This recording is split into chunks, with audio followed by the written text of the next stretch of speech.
Good morning, I'm Kenneth Moten. And I'm Janae Norman. Here are the top 5 things to know this Monday. Number 1, former Major League Baseball star David Ortiz has been shot at a nightclub in the Dominican Republic. The Red Sox legend is out of surgery at this hour. Police say he was ambushed, shot in the back. The bullet exited through his stomach. The suspect, who was beaten by an angry crowd, is in custody. No word on a motive, but police say they've ruled out robbery. Ortiz is in stable condition and is expected to be okay.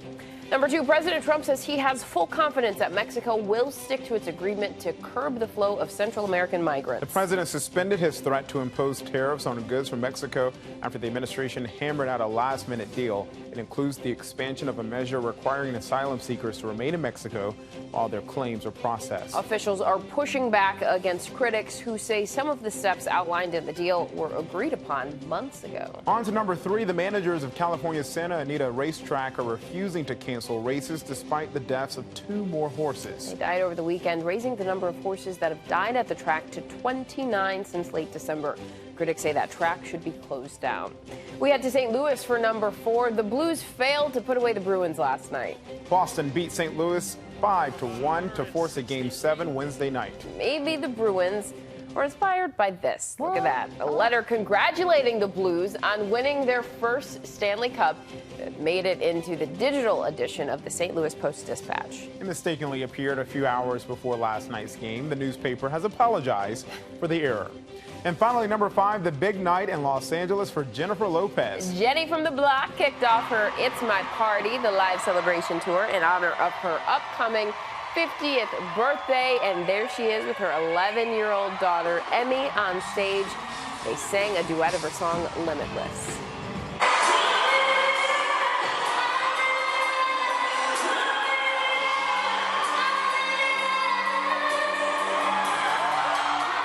J-Lo shared this video on Instagram, captioning it, "I can't take it, hashtag Emmy, hashtag proud mama." I love it.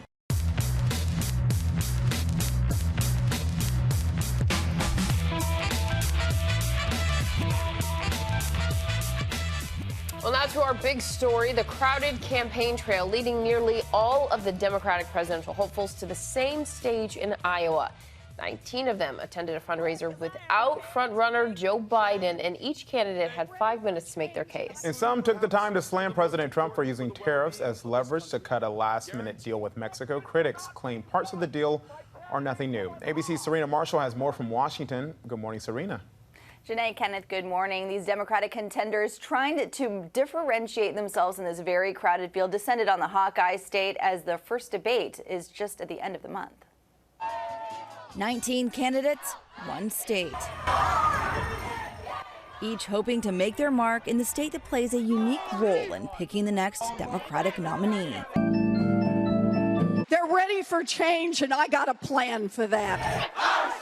The Iowa caucus may be more than 230 days away, but the Democratic field is crowded.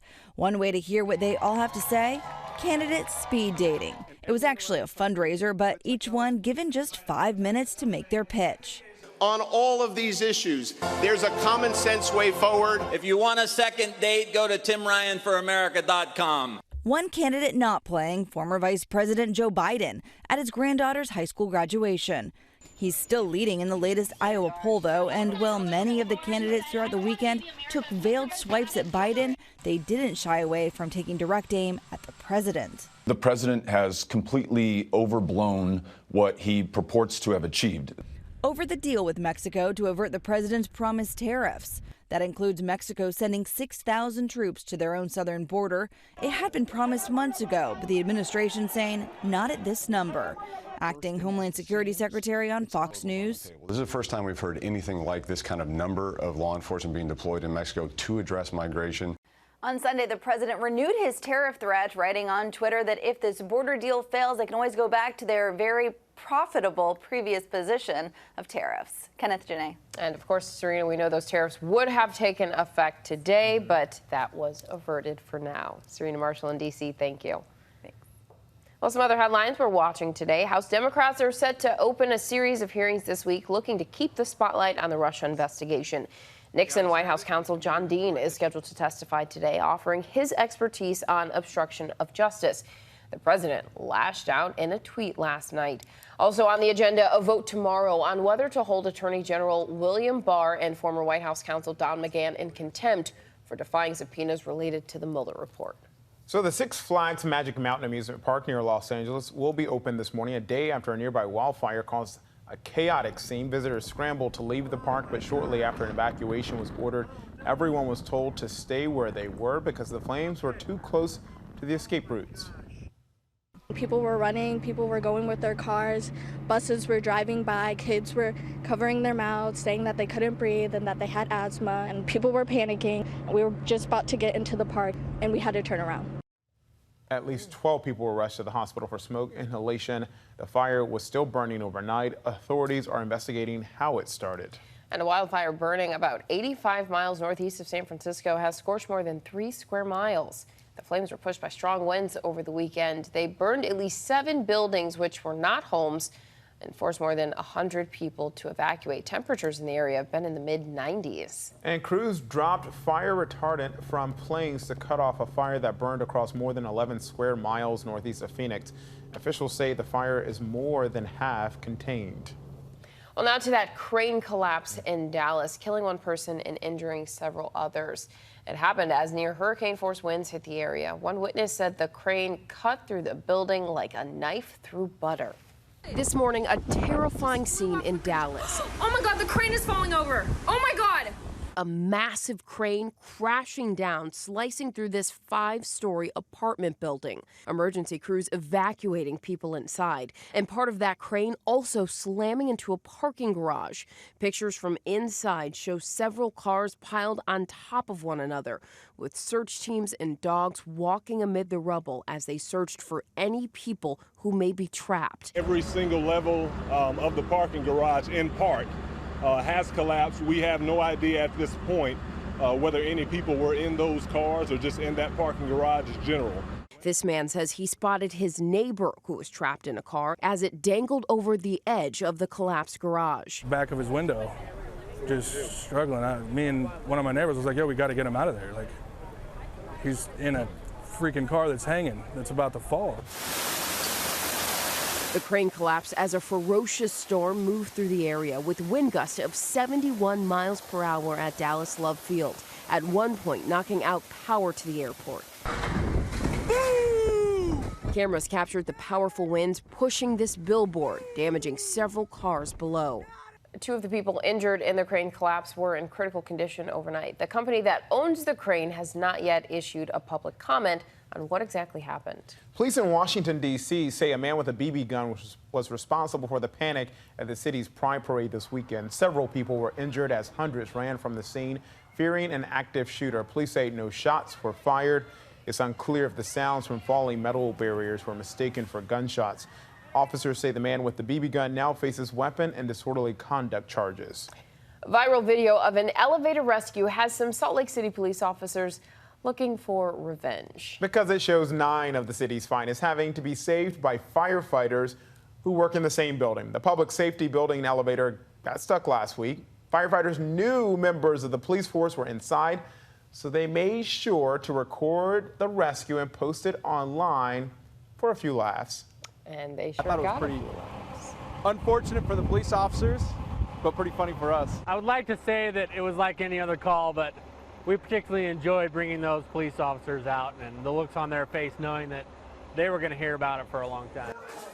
Well, that post picked up more than 500,000 views in 24 hours. The police chief did offer donuts to the fire department to say thank you.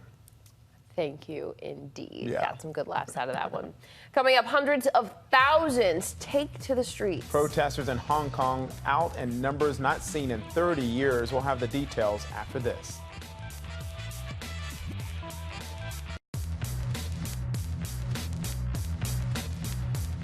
And welcome back. A sheriff's deputy in Florida is recovering from what could have been a fatal gunshot wound to the leg during a standoff with a suspect barricaded inside a home. The incident unfolded in Newport Richey, Florida, and was triggered reportedly after the suspect shot an Echo smart speaker. Here's ABC's Diane Macedo. 2 officers are injured. A suspect is facing multiple charges, and a Florida neighborhood is riddled with bullets after a bizarre standoff that started with an argument over an Amazon Echo. I've been living here since 2002 and haven't seen anything like this go on. The Pasco County Sheriff's Office says the first call came in at 12:30 in the morning when a woman reported that her parents were in a physical fight after her father shot at the Amazon Alexa. As our deputies arrived on scene, they saw that the wife was battered. The mother was really upset because the husband had shot at her Alexa. With his wife out of the house, police say they spent an hour trying to convince the suspect, Terrence Peters, to come out as well. When he didn't respond, they went in. As they were going towards the door, the bedroom door, the suspect started shooting. Our deputies were able to exchange fire back, but at one moment, one of our deputies gets hit in the leg in the artery. He goes down. Eventually, the shooting stopped, and around 4 a.m., police finally sent a robot into the home, discovering the suspect on the ground with a gunshot wound to the head. Next to him was a handgun and a semi-automatic rifle. Another officer also suffered a graze wound, but police say this could have been even worse. He was shooting at everybody. Diane Macedo, ABC News, New York. Well, let's go across the pond now to London. And we check out this cool time lapse of hot air balloons going past the London Eye there. And foreign correspondent James Longman joins us now from the London Bureau, fresh off vacation, where you were tearing up the Instagram, James, and I was there for all of it. Was I? Yeah, I mean, I came back especially from Nice for you, and I hope I still have a tan. Do I have a tan? I think I do. Relatively speaking, no. Yeah, but look, we take care of the tans over here on this side of the We got that covered, pond. James. Okay. So over to some serious news with Hong Kong. You've been following some of those huge protests there, hundreds of thousands taking to the streets there. So what are these protests all about? Yeah, that's right, guys. So 250,000 people in the street, if you believe the police, 1 million if you believe the organisers. But either way, the largest number of protesters that Hong Kong has seen on its streets since independence in 1997, since the British, returned Hong Kong to the Chinese in 1997. We saw pretty violent pictures on Sunday night, riot police clashing with protesters. There were a lot of injuries. Some journalists were also involved there. But basically, this is all have to do with perceived Chinese meddling in Hong Kong affairs. When the British returned Hong Kong, the idea was that there would be one country in China, but two systems. Hong Kong would have its own political and economic autonomy. But for a lot of Hong Kongese, that's not the sense that they get. Slowly but surely, the Chinese are trying to take back control of Hong Kong. And this particular protest movement has been about a law which the Hong Kong authorities are trying to introduce, which would allow extradition of Chinese criminals or people who are wanted in mainland China from Hong Kong back to the mainland. Protesters and rights groups are saying, well, that's no good because we can't trust the Chinese with their kind of rule of law or human rights, and so they don't want these things to happen. The Chinese, on the other hand, and the authorities in Hong Kong are saying, well, we can't allow Hong Kong to be a refuge for people fleeing the law in mainland China. Connie Lam, who is the leader of Hong Kong, she is seen as someone who is kind of pro-Beijing. She says that this is going to go ahead. She's been speaking today, in fact, and there's going to be a second reading of this bill on Wednesday, so there could be more protests then. We'll see. James, those images were startling. Yeah. We know an estimated 1 in 7 people in Hong Kong were out there, so incredible numbers. But turning closer to home for you, last week we saw President Trump in the UK as Prime Minister Theresa May prepared to step down. But now the attention is turning to who might replace her and some revelations about past drug use that's causing a stir. Yeah, that's right. I mean, this has kind of been an enormous story here because it's been quite funny, apart from anything else, to see all these, up until now, pretty serious politicians come out to try to outcool one another. I mean, Theresa May, famously, when she was asked what the craziest thing she'd ever did was, her answer was running in fields of wheat. So she wasn't really that fun. So I think what we've seen now from the contenders of the Tory party trying to become Prime Minister is that kind of sense. But this is all been kicked off really by Michael Gove, who admitted over the weekend to having taken cocaine when he was a journalist. This then prompted other Tory contenders to say what they had done. People like Jeremy Hunt, the current Foreign Secretary, who admitted to having drunk a cannabis lassi when he was hiking in India when he was small, a cannabis milkshake. I mean, it sounds disgusting. But I think probably to top them all, Rory Stewart saying that he had smoked opium from a pipe in Afghanistan when he was in the country there. So all of them trying to kind of, I think, personalize themselves. But there is a serious point here because, you know, middle-class drug use fuels crime in poor areas. That's the case here in the UK. It's the case over where you are in the US. And for these members of the Tory party, people like Boris Johnson, who's famously Donald Trump's favourite to become Prime Minister here, to admit to cannabis use or to cocaine use and then to joke about it strikes a lot of people here as hypocrisy, because these are people who have been overseeing pretty draconian laws in the UK for Class A drug use. So a funny story, but also a serious one. We've got a lot much longer to go of this Tory contest. It's going to go until the end of July until we get a Prime Minister. So there could be a lot more admissions going forward. Who knows? Yeah, you're right about that serious point, because as you mentioned, here in the U.S., we're dealing with that opioid crisis. And I would say there are some of us who are old enough to remember when former President Bill Clinton in the 90s said he didn't inhale, and then that was a big deal that he didn't inhale marijuana, but so many people think that he actually did try it. Right. But now you've got over there across the pond people who are literally trying to outdo themselves to talk about, you know, their drug usage to see who's the coolest. So that is that's pretty interesting there. It is very interesting. This is also interesting, James. A man who bought a $300 painting may have made a huge discovery. That's right. He went down to a flea market, a thrift store, I think you call it, bought this painting, which he thought he was actually paying too much for, $300 fake Picasso, or so he thought. He kept hold of it for a few months and then decided to head down to an auction house and just check out the provenance, see if perhaps it was something that he didn't pay too much for. They took the frame off and they found underneath the signature of Picasso, and on the back a private message that Picasso would have written to a friend who he's believed to have given this painting to. They found out the picture was real and now worth possibly $1 million. So he's gone from a $300 thing to $1 million, possibly more, because Picassos go for a lot more than that. But the plot thickens because the original owner of this painting has come forward to say he never meant to sell the thing in the first place. And so now you have these sort of competing owners. Luckily, I think the previous owner is going to say that he's going to honour this man, Philip Stapleton's claim, because he bought it in good faith. So who knows? He could be making $1 million. He could be making a lot more than that. We'll see. I'm going to head down to a thrift store. I don't know about you. Yeah. Wait, you don't know what a flea market is? You're going out to the flea market? Yeah, I mean, thrift stores. Do you not call them flea markets? Yeah, no, we do call them. We have those too. We got flea markets. Yeah. Okay. Well, I learn something every day. about us Americans. We appreciate you joining us, James. Have a good one. No problem, guys. See ya. Let's get a check of our notifications, starting with the big moment for a non-verbal autistic boy. His mom heard him humming along to Old Town Road by Lil Nas X. It is the first time he's ever used his voice like this. Such a heartwarming moment. Take a look. Old Town Road, Old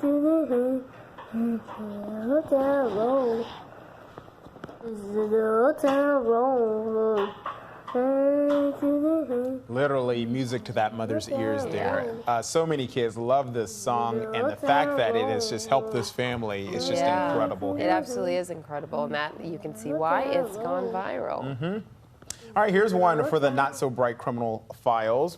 You know how you fill out tags with your name, address, if your bag is lost? If lost, please return. Yep, exactly. Well, for this very unlucky suspected drug dealer who left this bag on a train in the UK with his contact info right there on the tag for the police to see and to, knock on that door. Excuse me, Mr. Such and Such. You left your bag of drugs. Might be looking for this. So he's in jail. Maybe he's out now, but yes. How about this? An Instagram shoot goes wrong. So, you know, you go to Maine, you want to do the Mainiest of Maine things. For the this gram. girl wants to get a lobster roll and get that perfect picture for the gram. The lobster roll in the front, a lighthouse in the back. What else screams Maine more than that? But then, look what happened. A seagull came along and said mine and wanted that lobster roll. And this is the incredible picture she got for the gram. Which I think is a great picture for the gram. Even better than what she could have imagined. It's beautiful there. Look at that lighthouse. I've always wanted to see the Maine lighthouse. Mine. She did have to get another lobster roll, but I think it was probably worth it. No, it wasn't.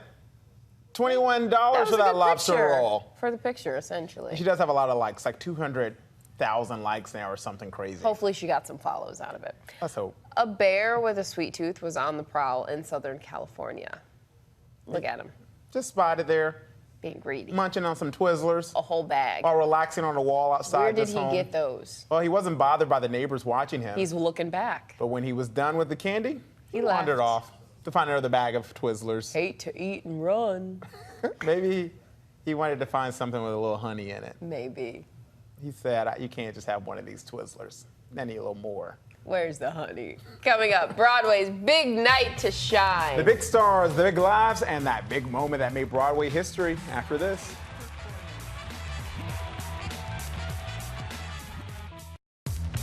Here's what to watch out for today. House Democrats pick up the pace on their investigation stemming from the special counsel's report with a week of hearings, starting with the House Judiciary Committee looking into, quote, presidential obstruction and other crimes. Justices of the Supreme Court convened today and could release opinions on cases of racial and partisan gerrymandering, as well as the Trump administration's plan to include a citizenship question on the 2020 census. We'll bring you the latest as it happens. And the Toronto Raptors look to bring the hardware home to Canada in Game 5 of the NBA Finals. Golden State faces a must-win situation, down 3-1, but the Warriors may have a secret weapon as superstar Kevin Durant now listed as questionable after sitting out the beginning of the series. Plus, don't forget to tune in to the debrief for an update on all our top stories and the briefing room for a breakdown of the latest headlines in politics. Talking about the NBA Finals brings us to the question of the day. What do you think will happen in tonight's game that you can watch on ABC? Will the Raptors pull it off at home? Yeah. Their first NBA championship. Will Drake break the curse? Will he be the curse? Tell us in the comments or tweet us at ABC News Live. Tell us your thoughts if you feel that Drake will be just insufferable to deal with if the Raptors win. The answer is yes. It will be. It is. So it was Broadway's big night to shine with all eyes on the 73rd annual Tony Awards. Will Gans joins us now with a recap of the show, and some history was made last night. It sure was, you guys, during a show that featured incredible star power and show-stopping performances. At Broadway's biggest night, some big names taking center stage. Tina Fey and Jake Gyllenhaal making some big and not entirely serious announcements. We are here to present the first award of the night, Worst Actor in a Musical. No, I'm sorry, I read that wrong. Tony winner for Best Actor in a Play, Bryan Cranston, forgetting to plan ahead. I just have to go to the bathroom. I am bloated as hell, and I'm not gonna take it anymore! Star Wars villain and Tony nominee Adam Driver getting called out during the Beetlejuice performance. Hey, Adam Driver, you killed Han Solo! Not cool, bro. And one of Black Panther's leading ladies, Denai Guerrera, presenting the award for Best Director of a Musical to Rachel Chavkin for Hadestown. I wish I wasn't the only woman directing a musical on Broadway this season. There are so many women who are ready to go. That theme of diversity stealing the spotlight all night long. Ali Stroker becoming the first actor who uses a wheelchair to ever win a Tony. This award is for every kid who is watching tonight who has a disability, who has a limitation or a challenge, who has been waiting to see themselves represented in this arena. You are. But of course, with a host like James Corden, the night was full of laughs as well. The late night host teaming up with last year's Tony's host to joke about the other major TV moment happening Sunday night. Everyone would rather be watching Big Little Lies. But unlike Big Little Lies, the Tony Awards brought the best of Broadway to life on live TV. Old faves like Oklahoma, new blockbusters like The Prom. The night's big awards going to The Ferryman for Best Play, and Hadestown taking the award for Best Musical. Hadestown hit all the right notes during Broadway's biggest night, winning 8 awards total, the most of any show. And one thing that nobody saw on TV, some big stars performing songs during the commercial breaks. Billy Porter sang a song from Gypsy during one, and the crowd went wild. There he is up there. Good time. Oh my gosh. He hit all the high notes. Patti LuPone was shaking.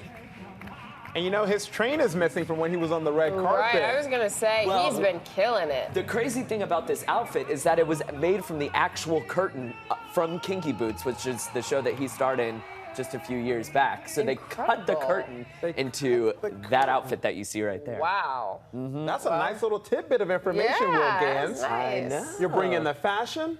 You're bringing the tidbits. Dropping gems. Yes, you are. What more could we ask for? You could ask for a quick tap number. Please. 5, 6, 7, 8. He was ready. Always ready, Not Will that I've been Gans. practicing upstairs or anything, just in case It's that like, came up. this was the moment. I knew it was coming. There it was. That was good. That was really good. Thank you. You're welcome. Yes, so much fun that the gang's back together. We'll be here all week. I won't be here Friday, but the rest of the week we'll be here. That's it. See ya. See you guys.